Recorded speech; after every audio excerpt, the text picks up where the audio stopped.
on va parler sur la parasha Bechukotai, dans la notion d'Emunah qu'on va parler. Est-ce qu'il est possible d'avoir une délivrance sans que les enfants d'Israël fassent tchouva? A priori, ce n'est pas logique. Parce qu'on est sorti en galoute, pourquoi? À cause des fautes. Donc, pour pouvoir revenir, il faut faire tchouva. La logique la plus élémentaire. Non? Et d'ailleurs, c'est ce que nous dit la Torah dans la paracha de cette semaine. Regardez. Vidvadou et avonam, après toutes les klalot. Vous savez, dans la paracha Azot, il y a 49 klalot, il y a plein de klalot. Vidvadou et avonam, et avon avotam, b'ma'alam, hashamalubi, hashalchum emekeri. Ils vont faire vidou, ils vont se confesser de toutes les fautes qu'ils ont faites et qui sont allés avec moi de manière infidèle. Ah, Fani Elech Imam Bekiré, moi aussi j'étais infidèle avec eux, mais je les ai amenés dans le pays de les ennemis. Ah, Zikana Levava Me'arel, et finalement dans le pays de les ennemis, Zikana Levava Me'arel, eh bien ils se sont soumis, et voilà, ils ont fait tchouva. Alors, je me souviendrai de l'alliance d'Avion Yaakov, Yitzhak, Abraham, et également, je me souviendrai de la terre d'Israël, Aret Eskor. Parshat Nitzavim, Vaya ki yavu alecha kol advarim haele, habracha va'klala. Lorsqu'il va vous arriver tous ces événements-là, la bénédiction et la malédiction, Ashenatati lefanecha que j'ai donné devant toi, Vashivota levavecha b'chol hagim ashadicha Hashem Elohecha shama. Et là-bas, tu feras tchouva, tu reviendras à tes origines dans tous les pays où Dieu t'a envoyé. B'shavta d'Hashem Elokecha, et tu reviendras à Hashem ton Dieu. B'shamata b'kolo k'chol asher anochi mitzavcha hayom, tu écouteras sa voix comme tout ce que je te donne aujourd'hui. Ata, toi, uvanecha et tes fils, b'chol levavcha b'chol nafshecha, de tout ton cœur et de toute ton âme. V'shav Hashem Elokecha et shevutra. Alors HaKadosh Baruch Hu ramènera tes exilés. V'irachamecha, il aura pitié de toi. V'shav, v'kibetzcha mikol amim, il va retourner et va te rassembler de tous les peuples. Asher efitzcha Hashem Elohecha shama. Mais nous avons la délivrance. Est-ce qu'on a fait tchouva? Est-ce que vous pensez? Qu'est-ce qu'il dit Noach? Tout le monde n'est pas religieux. Oui, ça vient de là, d'accord? Mais je pense qu'on a quand même évolué. Tu penses qu'on a quand même évolué? Et elle vous dit deux choses très importantes, d'accord? Alors d'abord, on va admettre qu'on n'a pas fait de tchouva. Après, on va essayer de montrer qu'on a fait de tchouva. Les deux parties du chiot. Qu'est-ce qui se passe si on n'a pas fait de tchouva? A priori, si on n'a pas fait de tchouva, les versets qu'on voit, il n'y a pas de délivrance. La délivrance, elle vient grâce au repentir. Pas de repentir, pas de délivrance. Alors, mais maintenant, nous avons une Gemara dans le traité de Sanhédrin, où des grands sages, ont discuté de cette question. Alors, on va lire cette Gemara sans apporter tous les versets, parce que ça prendrait trop de temps. Amarav, Rav a dit, Rav et Shmuel sont les sages en Babylonie de la première génération des Amoraïm, après les Tanaïm. Rav dit, Kalou kol hakitsin, tous les temps pour arriver à la délivrance, sont tous arrivés, on a dépassé tous les temps. Et pourquoi on n'est pas de retour en Israël? Et nadavar taloui et la betchouva. La chose ne dépend que du repentir. Au maasim tovim, et de bonnes actions. Ou Shmuel amar, Shmuel dit, d'ailleurs les evel shavod me'evlo. L'endeuillé, il veut quitter son deuil. L'endeuillé, c'est qui? Non. HaKadosh Baruch Hu, il est en deuil de ses enfants qui sont partis. Il en a marre. Combien de temps il va faire le deuil? Ça suffit. Même s'ils ne font pas de tchouva, il va les ramener. La Gemara dit que Tanaï, cette machloket entre Amoraïm et machloket de Tanaïm, c'est dans Sanhédrin, page 97b. Rabbi Eliezer Omer, Im Israël osin tchouva nigalin. Si Israël se repentissent, ils seront sauvés. Vimlav, sinon, Endigalin, ils ne seront pas sauvés. Omar le Rabbi Yeshua, et mène aussi une chouva Endigalin. S'ils ne font pas de chouva, ils ne seront pas sauvés. Bien sûr, la délivrance, elle est promise. Et là, Kodesh Baruch Hu m'a mis la melech shegzeratav kashot ke'aman, Israël aussi une chouva marzira le mutav. De leur ramène un dictateur méchant comme Aman, et vont refaire chouva, oui? Pourquoi on ne prenait pas aussi cette Gemara pour une preuve qu'il faut revenir en Israël, enfin, que c'est Israël la terre où on doit être, quoi. Parce que là, c'est clairement écrit, quoi. Mais c'est écrit, t'as raison, il faut l'amener aussi, d'accord? Alors, il faut la rajouter. Baruch ata Adonai melech haolam shakol ni'amid bara. Maintenant, ici, les deux, Rabbi Eliezer et Rabbi Yeshua, disent qu'il faut faire tchouva. Rabbi Eliezer dit qu'il faut tchouva d'eux-mêmes. Rabbi Yeshua dit qu'on va les forcer à faire tchouva. Première version. Tanya Idar, autre braïta, vision complètement différente de la marque-loquette entre Rabbi Eliezer et Rabbi Yeshua. Rabbi Eliezer Omer, Im Israël osin tchouva nigalim. Si Israël se repentissent, ils seront sauvés. Chez Nehemar, Shuvu banim shovavim, revenez, enfants shovavim, enfants peu sages, d'accord? Erapem ou shuvotechem, eh bien je vous guérirai. Omar le Rabbi Yeshua, v'lo kfar ne'emar chinam nimkartem, v'lo bekesef tigalu. Qu'est-ce que ça veut dire, chinam nimkartem? Vous avez été vendu gratuitement. Ben, Vodazara, parce que la Vodazara, ça vaut rien. Alors vous avez été allé en exil à cause que vous avez fait Avodazara. Et c'est pas avec l'argent que vous allez être sauvé. Ça veut dire quoi? L'argent, c'est Torah et Maasim Tovim. Vous n'avez pas besoin de faire Torah et Maasim Tovim pour être sauvé. Lo bitshuva Maasim Tovim. Donc c'est très clair. Rabbi Yeshua dit ici, pas qu'on va les forcer à faire tchouva. Non, non, non, sans tchouva, sans bonnes actions, ils vont être sauvés. Omar le Rabbi Eliezer le Rabbi Yeshua. Il y a un autre verset. Revenez vers moi, je reviendrai vers vous. Rabbi Yeshua, c'est marqué un autre verset. Je vous aime. Là, c'est une relation sexuelle. Ça veut dire ici, je vous aime. Je prendrai un d'une ville et deux d'une famille. Et qu'est-ce que je ferai avec eux? Je vais vous amener à Sion. D'où tu viens, Johan? Bongol. Eh bien, tu es le premier de Bongol. Peut-être pas le premier, mais voilà. C'est marqué. C'est marqué ici que tu allais revenir en Israël. Omar le Rabbi Eliezer. Avec la tchouva, vous allez être sauvés. Omar lo Rabbi Yeshua le Rabbi Eliezer. Hashem gal Yisrael kedosho lenefesh metav goy leved moshlim lachim yiru vekam musarim veishtachavu. C'est marqué que voilà que Dieu il sauve Israël. Voilà. Omar le Rabbi Eliezer. Balokvar ne'emar im tashuv Yisrael um Hashem elai tashuv. Faites tchouva vers moi.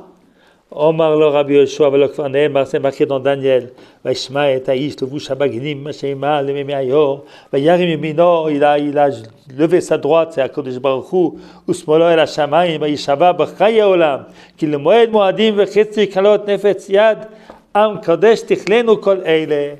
Regardez un verset qui nous dit, il viendra le temps et vont être sauvés. Et quand on termine la Gemara, Shatak Rabbi Eliezer. Rabbi Eliezer n'a plus répondu. Alors on voit que la lacha est comme qui? Si Rabbi Eliezer n'a pas répondu, Rabbi Yeshua, qu'est-ce qu'il dit Rabbi Yeshua? On est sauvé, même si on ne fait pas de tchouva. La restant reste, si on ne fait pas de tchouva, ce n'est pas logique. On a été sorti en exil parce qu'on a fait des fautes. Alors comment est-ce qu'on va revenir si on continue à faire des fautes? Ça n'a pas de sens. Non? C'est des raisons pour qu'un contrarié ne peut pas croire à la Géoula. Ils disent que c'est des mécréants qui voilà, et donc il faut... C'est catastrophique, quoi. C'est pas possible, ça n'a pas de sens. Hein? Oui? Sauver à quel niveau? Comment? Sauver à quel niveau? Dans ce monde-ci ou dans ce monde? À quel niveau sauver? Non, revenir à Tzion, en Eretz Israël. Qu'ils auront la possibilité d'aller en Eretz Israël. Oui. On va revenir en Israël. Sauver, c'est revenir, sortir du Galout, et revenir en Israël. On va revenir en Israël. Hein? Voilà. Ben, maintenant qu'on a vu ce texte de Gemara, et que nous. Alors, il reste une question très importante. Comment comprendre? Pourquoi nous sauver si on ne fait pas de chouva? Hein? Vraiment, ce n'est pas logique. Alors, la réponse se trouve dans Yecheskel. En vérité, c'est déjà marqué dans la paracha de Ekev, mais le prophète, vous savez, la Gemara dit, tout ce qu'on dit les prophètes, c'est déjà marqué dans la Torah. La Torah, c'est marqué en cours, et puis là, c'est marqué de manière très, très, très explicite. Alors, écoutez ce que dit le prophète Yecheskel, au chapitre 36. Vahi dvar Hashem elai lemor. Et voici que la parole de Dieu m'a été adressée en disant, Ben Adam, de ce qui parle à Yecheskel, il appelle Ben Adam. Beit Israël yoshvim al admatam. Beit Israël, donc la maison d'Israël, était assise sur leur terre. Vayitamu otam. Ils l'ont rendu impur. Bedarkam ou balilotam. Avec leur chemin et leur mauvaise et leur idolâtrie. Que Touma Tanida eta darkam le fanai. C'était comme la Touma de la Nida. Pourquoi il a pris la Nida? Il y en a qui disent, parce que la Nida c'est naturel, c'est comme si c'est devenu naturel. Il dit non, c'est pas du tout. C'est comme la Dina. La Dina, elle devient, c'est juste une Touma pour un temps. Une femme Nida, après, elle devient pure. C'est un temps seulement. La Nida. Alors que même lorsqu'on nous dit des mauvaises choses, il y a une bracha dedans. Eh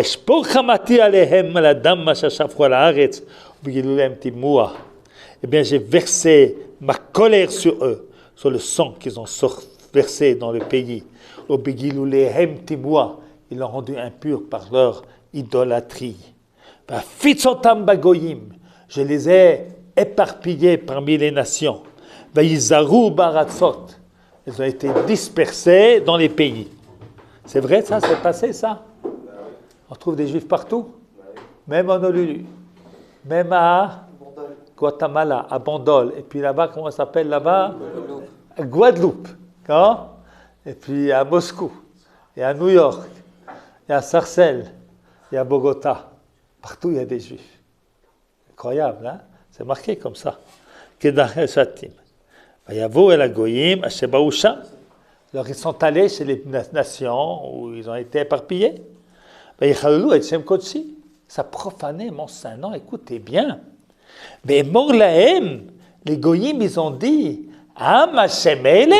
ils se prétendent être le peuple de Dieu. Il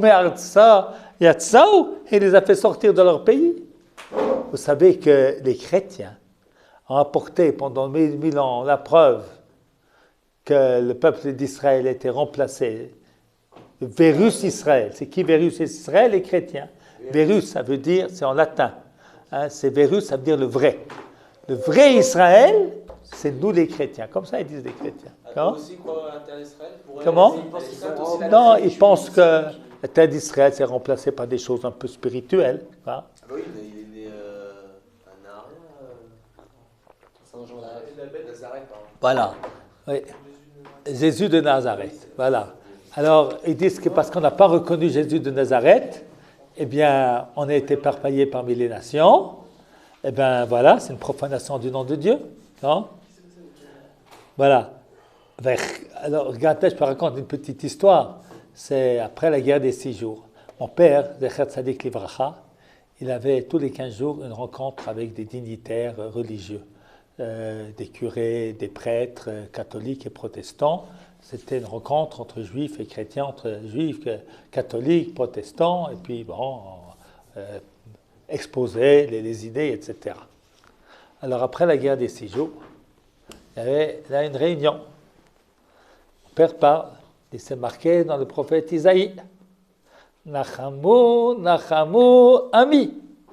Consolez, consolez mon peuple. C'est qui mon peuple? C'est qui ami? Ça a posé la question. La dernière fois qu'ils se sont rencontrés, c'était fini. Oui? Comment? Parce que c'était la guerre des 6 jours. est un événement extraordinaire. Vous n'avez pas vécu ça, vous êtes né après. C'est un événement extraordinaire. Parce que, bon, on a eu la Shoah. Après la Shoah, il y a eu ce miracle fantastique, la création de l'État d'Israël. Non?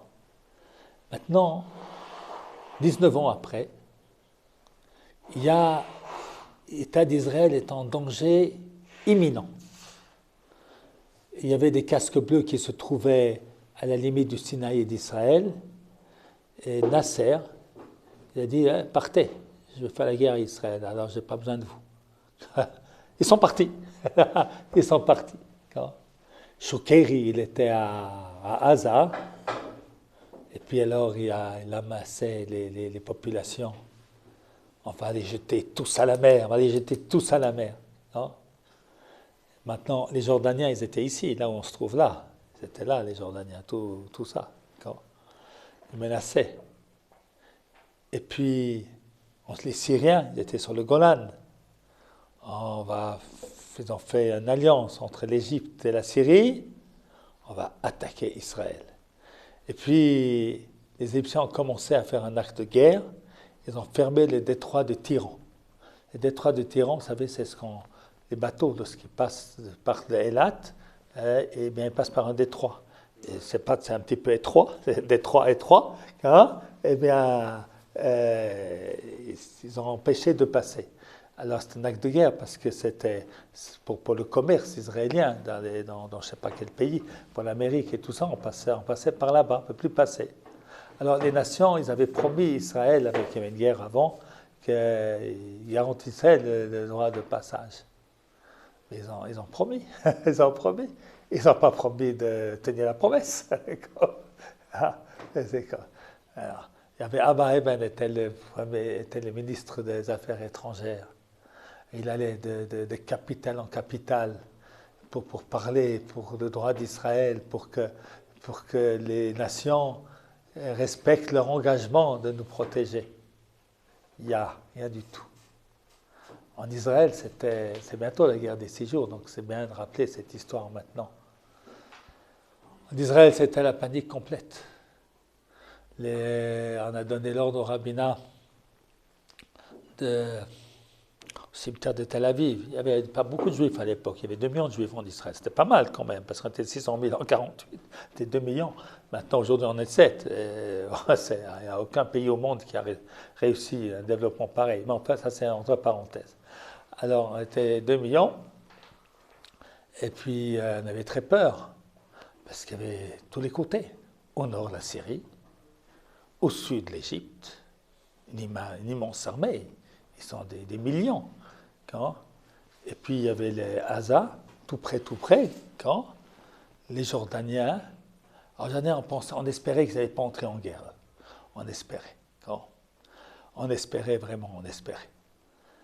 Et c'était la panique. Vous étiez vous en Israël? Non, moi j'étais en Suisse, j'avais 15 ans, 14 ans. 67, j'avais 14 ans. Ah, moi je me rappelle, comme c'était hier.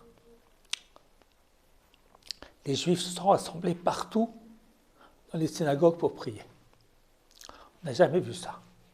Les religieux, les non-religieux, les athées, les charédim, tout le monde. Tout le monde comprenait, tout d'un coup, que la fin de l'État d'Israël, c'est une nouvelle Shoah pour le peuple juif. On sera en sécurité nulle part. C'est la fin. C'était une grande peur. Grande peur. Il y avait le Premier ministre d'Israël avait été un petit peu hésitant dans un discours. Il avait un peu comme ça. Ça crée la panique. Alors à ce moment-là, il y a un gouvernement d'union nationale. On a fait entrer Begin, qui était à la droite à l'époque, qui était dans l'opposition. On l'a fait entrer dans le gouvernement. Et puis il y a eu... Voilà. Et le 6 juin au matin, tu te réveilles le matin, tu vois les nouvelles. L'armée d'Israël a détruit toute l'aviation égyptienne en 2 heures.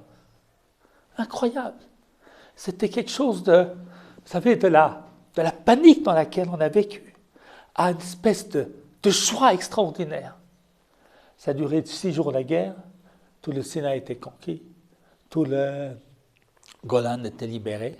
Et Puis Israël, il dit aux Jordaniens, n'entrez pas en guerre, n'entrez pas en guerre, on est en train de gagner, ça ne vaut pas la peine, il ne faut pas entrer en guerre. Ils avaient peur parce qu'ils sont très proches de Tel Aviv, ils sont très proches, ils étaient tout très proches de la Nouvelle Jérusalem, puisqu'ils étaient dans l'ancienne Jérusalem, ils étaient là-bas.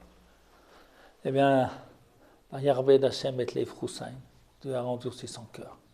Il est entré en guerre. Il s'est supplié, ne faites pas la guerre. Alors il n'y a pas eu le choix, on a fait la guerre. Ça coûtait, il y a eu beaucoup de morts malheureusement dans cette guerre. Et puis tout a été libéré. Jérusalem, Kocha Yaakov, et puis tout Israël.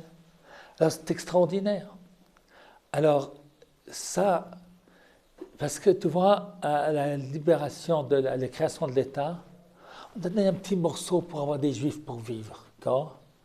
Tel Aviv, Ranana, Haïfa, un petit peu de Haïfa, un petit peu de Beersheba, tout petit pays. D'accord ? Alors, on n'a pas vraiment compris encore à quel point l'histoire changeait. À la guerre des 6 jours, le machin est tombé. Que Dieu console son peuple. Alors, il y a une prophétie de Yirmiyahu. Nachamu, Nachamu. Ami Yomar Hashem Elokechem. Consolez, consolez mon peuple, dit Dieu. Et voici que la consolation arrive après 2000 ans. Incroyable. Quand, non seulement qu'on nous donne un petit peu pour qu'on puisse vivre, qu'on puisse survivre, on gagne des guerres contre plein de nations. Incroyable. Hein? Alors il dit aux catholiques qui ont dit que nous, on est Bérus Israël, on est le vrai Israël. Ce que Dieu dit, Nachamu, Nachamu, ami, à qui il pense.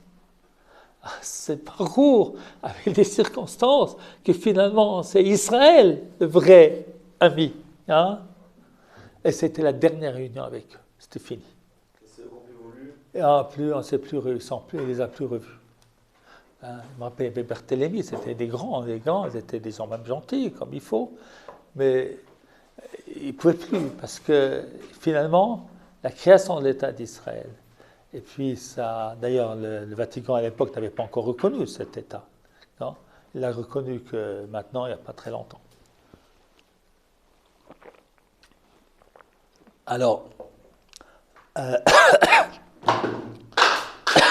Dieu dit ici, j'ai pitié de mon nom. Vous avez profané mon nom parce que vous êtes en Chutz La'aretz. Un juif en Chutz La'aretz, c'est la profanation du nom de Dieu, que Dieu ne peut pas tenir ses promesses. Alors moi, je Yermol al-Shemi. La chen est mort le Beit Israël. Pourquoi dire aux enfants d'Israël? Ko amar Elokim. Lo le'manchem ani yaseh. C'est pas pour vous. C'est pas grâce à vous que je vous fais, Beit Israël. Kim le Shem Kodshi asher hilaltem bagoyim asher batem sham. C'est pour mon saint nom que vous avez profané dans les pays où vous êtes arrivés. V'kidashti et shemi agadol amuchulal bagoyim asher hilaltem betocham. V'yadu agoyim ki ani Hashem num Hashem Elokim bikoshi bachem linechem. Et je sanctifierai mon nom. V'lakarte etrem min agoyim. Et je vous prendrai des nations. Qui battrait etrem mikol aratzot, je vous rassemblerai de tous les pays. Ve'veti etrem malad matrem, et je vais vous ramener sur votre terre. Ça se réalise, les enfants. Ça se réalise. Rien que dans cette petite salle, nous avons un siman de cette Goula extraordinaire. Cette Goula extraordinaire nous rassemble de partout. De Mandold, de Guadeloupe, de Suisse, de... Non, à côté. Bolsheim. Bolsheim, voilà. Paris. Voilà. Sarcelles. Voilà. De partout.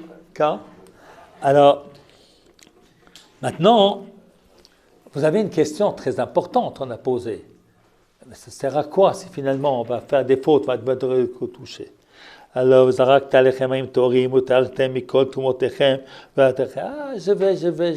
vais vous purifier. Ça, il faut prendre son temps.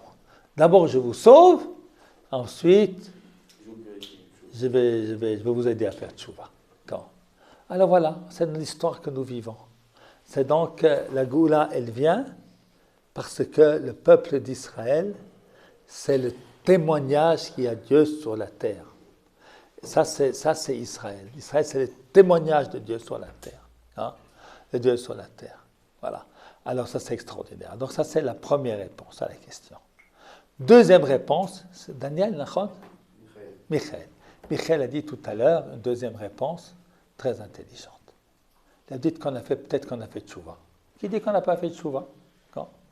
Alors pour ça, il faut essayer de comprendre pour quelle faute on est sorti en route Laaretz. Là, il y a une Gemara dans Yoma. Vous pouvez regarder, c'est à la page 2. Mikdash Rishon Mipnei Macharev. Le premier Beit HaMikdash, pourquoi est-ce qu'il a été détruit? Mipnei Shlosha Dvarim Shayu Bo. Il y avait trois choses terribles qui s'y passaient. Avodah Zara, l'idolâtrie, Gilui Arayot, les incestes, les relations interdites, ou Shfichut Damim et les assassinats. Alors on n'a pas plein de versets pour prouver tout ça. Okay? Et puis on nous dit, alors, Avan Mikdash Sheni, tout au milieu de la page du texte, Shayu Oskim Batorah Bemitzvot, Ugmilut Chasadim Mipnei Macharev, où on étudiait la Torah et les mitzvot, on faisait beaucoup de bonnes actions. Pourquoi est-ce qu'il a été détruit? Mipnei Shaitabo Sinat Chinam. Il y avait la haine gratuite. Le Lamedecha, pour t'enseigner. Sheshkula Sinat Chinam Keneged Shalosh Averot. Que la Sinat Chinam, elle équivaut les trois fautes les plus graves. Avodah Zara, l'idolâtrie, Gilui Arayot, la débauche, ou Shfichut Damim, les assassinats. Fait. Alors, Rishaïm Ayou, au premier Beit HaMikdash, ils étaient des Rishaïm, mais ils pensaient qu'ils allaient être sauvés comme ça par Dieu automatique. Ça, c'est Mikdash Rishon. Agmara pose la question. Le Mikdash Rishon, c'est quatre lignes avant la fin du paragraphe. Lo havebe sinat chinam, il n'y avait pas de haine, il y avait plein de machloket aussi. Alors la Gemara dit, ça c'était chez les chefs. Chez le peuple, il n'y avait pas de sinat chinam. Il n'y avait pas de haine dans le peuple. La haine, c'était les chefs, les politiques. Comme aujourd'hui. Les grandes discussions, les gros mots qu'on dit les uns sur les autres, c'est qui? Voilà. Vous avez ici Tel Zion, c'est Haredi. Vous avez ici Kochav Yaakov, c'est Dati Leumi, avec un peu de Chilonim aussi, là-bas aussi. Est-ce qu'on se crie les uns sur les autres? Non. On est dans le même autobus? Oui. On s'aide les uns les autres? Oui. Il n'y a pas de haine. Quoi? Ça va, normal. C'est bien. Oui. Donc on a fait tchouva. Avant, ils se disputaient. Mais oui, c'est ce qu'on nous dit au deuxième Beit HaMikdash, il y avait Sinat Chinam. Vous savez l'histoire de Kamsa et Bar Kamsa. Et quand il avait invité son copain Kamsa, et puis il avait quelqu'un qui n'entendait pas, c'était Bar Kamsa. Et puis le chaliar qui s'est trompé Kamsa, Bar Kamsa, vous savez, ça. Il a invité Bar Kamsa. Bar Kamsa arrive, il dit, moi, je ne te veux pas, sors. Ah là là là là là. On ferait ça aujourd'hui? Non. Même si on n'aime pas quelqu'un, s'il vient au mariage, on ne va pas lui dire de sortir. Donc on a fait tchouva. Eh bien, c'est ce qu'a dit Michael tout à l'heure. On a fait tchouva. Est-ce qu'on fait de l'idolâtrie aujourd'hui? Non. Est-ce qu'on fait des assassinats? Non. Débauche un petit peu, mais on fait aussi beaucoup de tsniout aussi. Il y a beaucoup de tsniout. Donc, on a fait tchouva. Alors, on va faire tchouva de toute la Torah, de toutes les mitzvot. Mais celle qui a amené le Chouban de Beit HaMikdash, il n'y a plus d'idolâtrie. Il n'y a plus d'assassinat. Puis même dans nos gouvernements où on se crie les uns dessus sur les autres, on fait que se crier. On ne se tue pas. On est loin de ce qu'il y avait dans le passé dans notre peuple. Donc, Baruch Hashem, on a fait tchouva. Donc, il y a tout qui est vrai.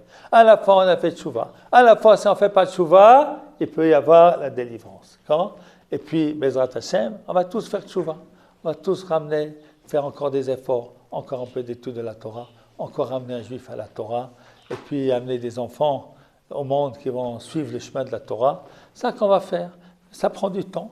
Ça prend du temps. La Goula, elle a commencé un peu plus de 150 ans, ça a commencé. Tous les changements. C'est un long processus, relativement rapide, mais tout est relatif. Voilà.